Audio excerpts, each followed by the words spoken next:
संपूर्ण जगत में मातृभूमि भारत को मेरे मान मिले और विश्व गुरु भारत हो अपना फिर से ये पहचान मिले। और परम पिता है भगवान मेरी यही प्रार्थना सुन लेना कि जब जब जन्म हमारा हो तब प्यारा हिंदुस्तान मिले। क्या बात है, यही प्रार्थना सुन लेना कि जब जब जन्म हमारा हो तब प्यारा हिंदुस्तान मिले। और एक क्षण सुने कि धर्म जातियों में यदि बंटने लगेंगे हम, कि धर्म जातियों में यदि बंटने लगेंगे हम, देश को हमारे फिर कौन ही बचाएगा। कि धर्म जातियों में यदि बंटने लगेंगे हम, देश को हमारे फिर कौन ही बचाएगा। और लड़ने लगे जो यदि अपनों से हम आप, धूल में या रातियों को कौन ही मिलाएगा। और नभ से दिखाई दे जो शेर का वो शौर्य चित्र, अखंड भारत का नक्शा आप उठाकर देखें तो आपको सिंह की दहाड़ दिखाई देगी। कि नभ से दिखाई दे जो शेर का वो शौर्य चित्र, मानचित्र पे सचित्र कौन ही सजाएगा। और नींद में अखंडता के स्वप्न देखते रहे तो देश को अखंड फिर कौन ही बनाएगा। नींद में अखंडता के स्वप्न देखते रहे तो देश को अखंड फिर कौन ही बनाएगा। और क्षण सुने कि द्वेष भावना को त्याग राष्ट्र निर्माण हेतु आप में से आगे यहाँ बोलिए रहेगा कौन।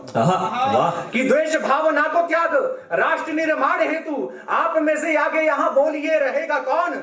हमें दे रहा है देश सब कुछ किंतु बोलो देना हमें देश को जो उसे भला देगा कौन। और आपस में लड़ते रहेंगे यदि हम आप, एक होके देश की सुरक्षा यूं करेगा कौन। और सुंदरी के बाल गाल पे ही मरते रहे तो आप ही बताइए कि देश पे मरेगा क्या। सुंदरी के बाल गाल पे ही मरते रहे तो आप ही बताइए कि देश पे मरेगा कौन। और इसलिए कहना चाहता हूँ, पर्चे की पंक्तियां पढ़ता हूँ कि मैं क्या लिखता हूँ कि सुनना कि शौर्य के बने प्रमाण भारती के वीर लाल, उनकी ही वीरता के गान लिखता हूं मैं।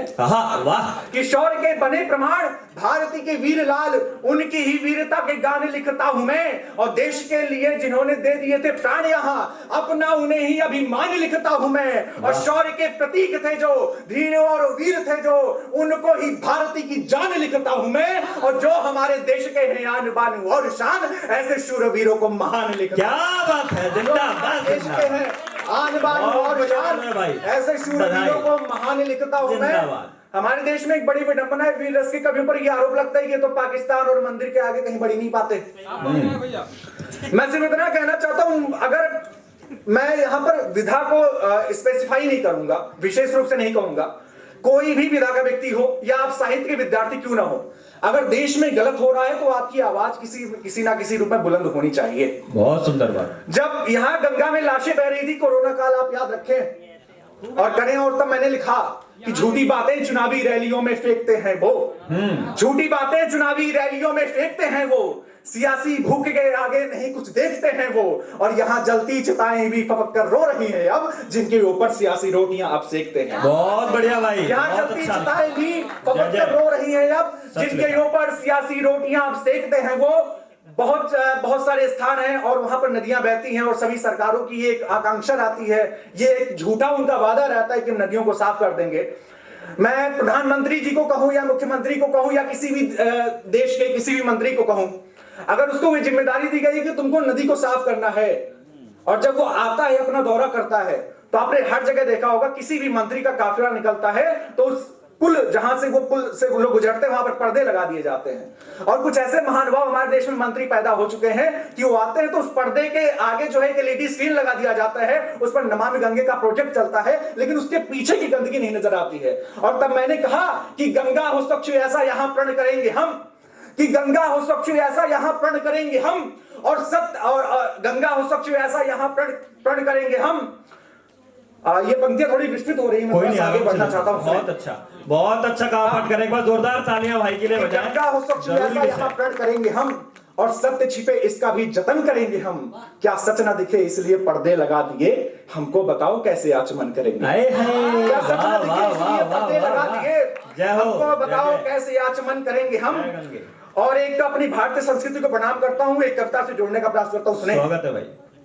ऋषि परंपरा का सार कहे, वैदिक शिक्षा व्यवहार कहे, ऋषि परंपरा का सार कहे, वैदिक शिक्षा व्यवहार कहे, अन्यत्र नहीं कोई जग में जो वसुधा को परिवार कहे। पूरी दुनिया में आपको कोई भी ऐसा देश नहीं मिलेगा, कोई भी ऐसी संस्कृति नहीं मिलेगी भारत देश और भारतीय संस्कृति को छोड़कर जो पूरी दुनिया को अपना परिवार मानती हो। और तब कहना चाहता हूं कि ऋषि परंपरा का सार कहे, वैदिक शिक्षा व्यवहार कहे, अन्यत्र नहीं कोई जग में जो वसुधा को परिवार कहे। कि हमें बांटने की कोशिश में कितने ही षड्यंत्र हुए, इतिहास याद करें कि हमें बांटने की कोशिश में कितने ही षड्यंत्र हुए। हम गिरे उठे और खड़े हुए, परतंत्र हुए, स्वतंत्र हुए, और जिसे तोड़ने की साजिश में सबने जान लगा दी थी, अरे उसी देश में विश्व शांति हेतु श्लोक और मंत्र हुए। क्या कि सर्वे भवन्तु सुखिना वाला, सर्वे भवन्तु सुखिना वाला संस्कार और प्यार कहे, अन्यत्र नहीं कोई जग में जो वसुधा को। क्या बात है, वाह वाह वाह। वसुधा को परिवार कहे। और कुत्सित कई प्रयास हुए हैं, घाव भले ही बड़ा मिला। कुत्सित कई प्रयास हुए हैं, घाव भले ही बड़ा मिला। कोरोना महामारी का दौर याद करें, जब पूरी दुनिया त्रस्त पड़ी थी, एकदम बदहोश पड़ी थी बीमारी से, और जब हमारे देश में वैक्सीन बनी और जब हमने उसका सप्लाई किया तो हमने उसके ऊपर लिख दिया सर्वे सन्तु निरामया। और तब कहना चाहता हूं सर्वे सन्तु निरामया वाली संस्कृति देश, और कहना चाहता हूं कि कुत्सित कई प्रयास हुए हैं, घाव भले ही बड़ा मिला। अपने ऊपर संकट आने पर सबको ही पड़ा मिला, और गर्व से कहते हैं हम सारे, हम उस देश के वासी हैं कि जब भी विपदा पड़ी विश्व में भारत ही आगे खड़ा मिला। क्या बात। विश्व का कल्याण हो। हमारे यहाँ आरती होती है, आरती का समापन होता है तो हम सभी लोग एक स्वर में बोलते हैं कि धर्म की जय हो, अधर्म का नाश हो, प्राणियों में सद्भावना हो और विश्व का कल्याण हो। और पूरे दुनिया के कल्याण की कामना करने वाला अगर कोई देश है तो भारत देश है। और इसलिए कहना चाहता हूं कि विश्व का कल्याण हो, यह ध्येय वाक्य हर बार कहे, अन्यत्र नहीं कोई जग में जो वसुधा को परिवार कहे। क्या बात है, कोई जग में वसुधा को परिवार कहे। एक अंतिम कविता और अपना स्थान लेना चाहता हूं, सुने कि हमने सजनी सजन चुना है। हम आप सभी लोग क्या चुनते हैं, और देश का वीर जवान जो सरहद पर तैनात है वो क्या चुनता है, सुने कि हमने सजनी सजन चुना है, जीवन के ही सपन चुना है, जिसको अपना देश था प्यारा उसने पहले वतन चुना है। हमने सजनी सजन चुना है, जीवन के ही सपन चुना है, जिसको अपना देश था प्यारा उसने पहले वतन चुना है। आपकी विडंबना बताता हूं साहब कि हम तो घर में पड़े हुए लोलुपतावादी बन बैठे, कि हम तो घर में पड़े हुए लोलुपतावादी बन बैठे, और वो आग लगाने वाले हम लेकिन फरियादी बन बैठे। और जब भी मौका मिला लूट का अवसरवादी बन बैठे, और देश जोड़ना था हमको तो हम ही विवादी बन बैठे। देश जोड़ना था हमको तो हम ही विवादी बन बैठे। अरे हम बैठे शीतल छाया में, उसने रवि का तपन चुना है, और जिसको अपना देश था प्यारा उसने पहले वतन चुना है। प्रधानमंत्री जी ने हर घर तिरंगा अभियान की शुरुआत करी। ये विचारधारा बहुत उन्नत है, बहुत प्रगतिशील है, बहुत अच्छी है कि हर घर की छत पर तिरंगा लहराए। लेकिन मैं ये मानकर चलता हूं कि शायद अभी हमारे देश के वासी तिरंगे के सम्मान के लायक बचे नहीं हैं, क्योंकि 15 अगस्त 26 जनवरी ये एक ढोंग का दिन हो गया जैसे। क्योंकि उसके बाद आप देखें तो आपके तिरंगे की स्थिति एकदम, मैं कह नहीं सकता कैसी बदहाल स्थिति होती है। यहां तक कि मैंने कंप्लेन करी और मैंने देखा कि राष्ट्रीय ध्वज संहिता कहती है कि अगर आपके राष्ट्रीय ध्वज का अपमान हो रहा हो तो आप पुलिस थाने में जाकर केस दर्ज कर सकते हैं। मैं पहुंच गया पुलिस थाने के पास और मैं देख रहा हूं कि उसी पुलिस थाने के ऊपर तिरंगे बदहाल स्थिति में है। तो मैं सोच रहा था भाई साहब, मैंने थानेदार को बुलाया, मैंने कहा ये बताइए कि यहां तो मैं कंप्लेन करने आया था और मैं यहां देख रहा हूं कि आपके थाने पर हमारे राष्ट्रीय ध्वज का ऐसा अपमान हो रहा है, तो मैं क्या करूं। और मैं इसलिए कहना चाहता हूं, इसलिए मैंने लिखा कि प्रधानमंत्री जी अगर इस चीज का आह्वान करें, अगर मेरी आवाज वहां तक पहुंचे, तो मैं सिर्फ इतना कहना चाहता हूं, जो भी कानूनी कार्रवाई हो सकती है ऐसे लोगों पर जिनको अपने देश का सम्मान करना नहीं आता वो हो। और ये अभियान वास्तव में जरूरी है क्योंकि पूरी दुनिया में एक एकता का संदेश इससे जाता है। अब पंक्तियां सुने कि झंडा ऊंचा रहे हमारा गीत शान से गाते हैं। कलमकार अभी भैया ने कहा कि सच लिखने से कभी कतरा नहीं सकता और बिकाऊ तो कलम कभी हो नहीं सकती, और चाटुकारिता तो मुझे भी नहीं आती साहब। बहुत बढ़िया। कि झंडा ऊंचा रहे हमारा गीत शान से गाते हैं, लगा तिरंगे की डीपी को देशभक्ति दिखलाते हैं। अभी आ रहा है फिर सभी लोग डीपी लगा लेंगे कि झंडा ऊंचा रहे हमारा गीत शान से गाते हैं, लगा तिरंगे की डीपी को देशभक्ति दिखलाते हैं, और एक और उत्तुंग शिखर पर 3 रंग फहराते हैं, और अगले दिन सड़कों पर बिखरा पूज तिरंगा पाते हैं।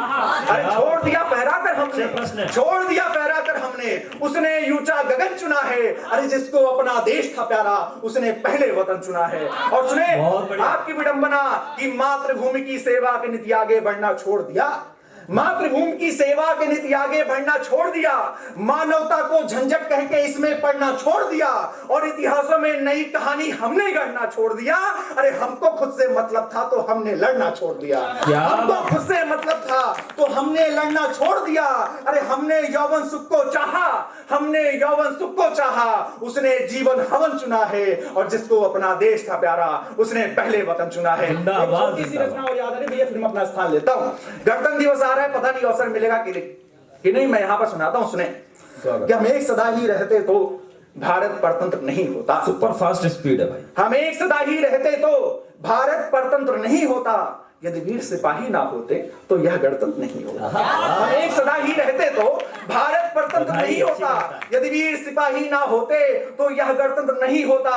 वो सीमा प्रहरी भारत के जिनसे पहचान हमारी है, वो भारत माँ का एक जवान जो 100 दुश्मन पे भारी है। आह्वान यही है वीरों का, ए भरत भूमि के बाशिंदों, कि उठो जवानों लड़ने को, अब तुम सबकी भी बारी है। अरे वंदे मातरम से बढ़कर के कोई मंत्र नहीं होता, यदि वीर सिपाही ना होते तो यह गणतंत्र नहीं। सिपाही ना होते तो यह गणतंत्र नहीं होता।